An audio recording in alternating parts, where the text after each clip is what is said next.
वाराणसी में हुए सामूहिक दुष्कर्म प्रकरण में गुरुवार को पुलिस आयुक्त मोहित अग्रवाल ने अपने कार्यालय में अब तक की गई कार्रवाई के बारे में विस्तार से बताया। सीपी ने कहा कि इस मामले की जांच अब एसआईटी करेगी। 30 दिन के अंदर रिपोर्ट मांगी गई है। इससे पहले आरोपी के परिजनों ने सीपी को ज्ञापन सौंपा है और कहा कि अगर इतने दिनों से लड़की के साथ गलत काम हो रहा था तो वह पुलिस के पास क्यों नहीं गई। सीपी ने कहा कि ज्ञापन में कहा गया है लड़की के शरीर पर कोई निशान नहीं है। यह बड़ा सवाल और जांच का विषय है। परिजनों ने यह भी कहा कि कथित दुष्कर्म मामले में लड़की के आरोपी के परिजनों से पैसे मांगे जा रहे हैं। आरोपियों के परिजनों ने कई सबूत भी उपलब्ध कराए हैं। वीडियो और इंस्टा के चैट भी हैं। बताया कि चैट में युवती आरोपी लड़के से कैफे में आने की बात लिख रही है। लड़की ने खुद लिखा है कि मैं कैफे में पहुंच रही हूं। यह चैटिंग 2-3 अप्रैल की है, जिस अवधि में लड़की खुद को बंधक बता रही थी।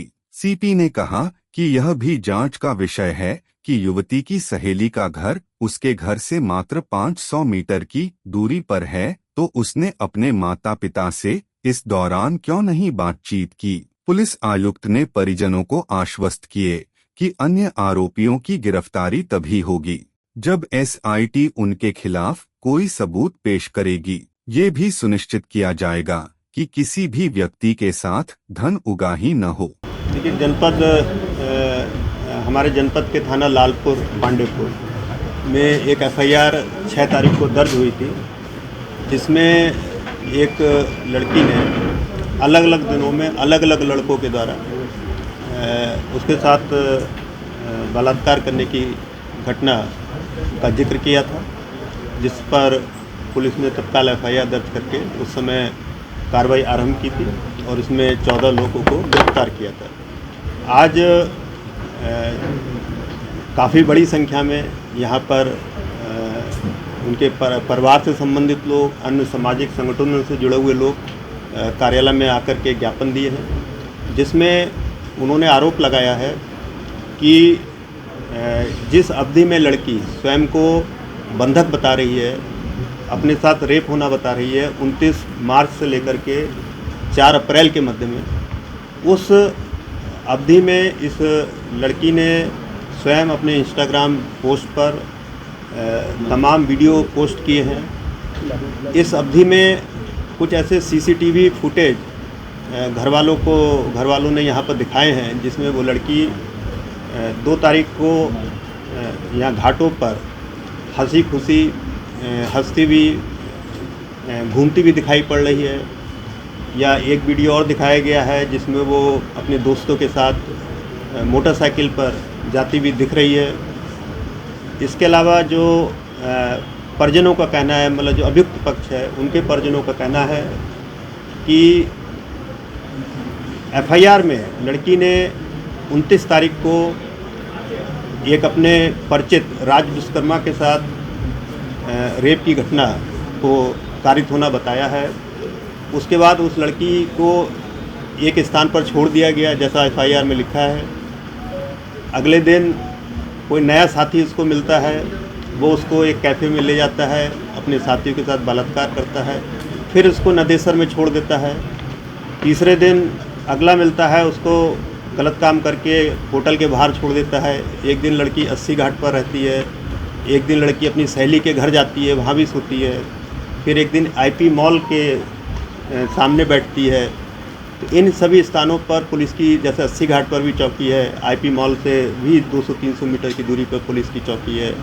पुलिस इन स्थानों पर पेट्रोलिंग भी करती रहती है। तो घर वालों का आरोप है कि यदि उसके साथ इन दिनों में कोई गलत काम हो रहा था तो उसने पुलिस को सूचना क्यों नहीं दी, या जैसे हुकुलगंज में उसको छोड़ा गया था, वहाँ से उसका घर हुकुलगंज में ही है, तो वो अपने घर क्यों नहीं गई। 2 दिन वो सहेली के घर रही, तो वहाँ पर उसने सहेली को दुष्कर्म की बात क्यों नहीं बताई। इस तरह के आरोप तत्व जो उन्होंने इन पर जांच करने के लिए प्रार्थना पत्र दिया है। इनका ये भी कहना है कि यदि 23 लोगों ने उसके साथ गलत कार्य किया तो उसके कोई चोटें, शरीर पर कोई संघर्ष का निशान क्यों नहीं आया। अलग अलग कैफ़े में उसने आरोप लगाया है कि उसके साथ गलत काम हुआ, तो उसने कोई शोर शराबा हल्ला वहाँ पर क्यों नहीं मचाया।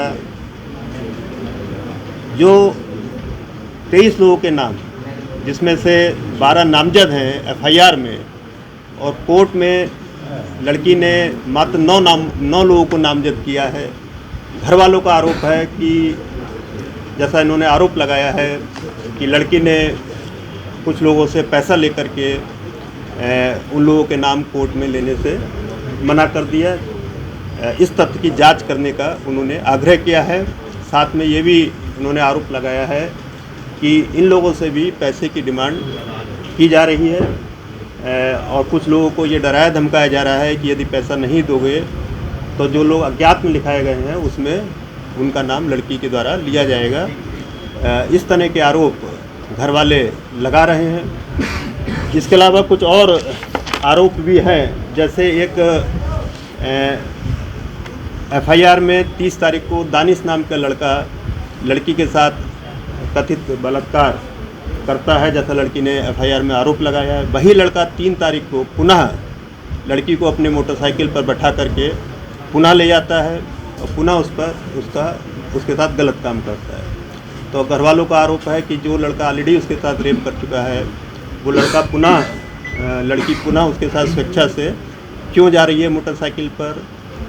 एफआईआर में एक जगह जिक्र किया गया है कि मोटरसाइकिल पर 2 लोगों ने हाईवे पर लड़की के साथ गलत काम किया, जो कि घर वालों का कहना है कि संभव नहीं है।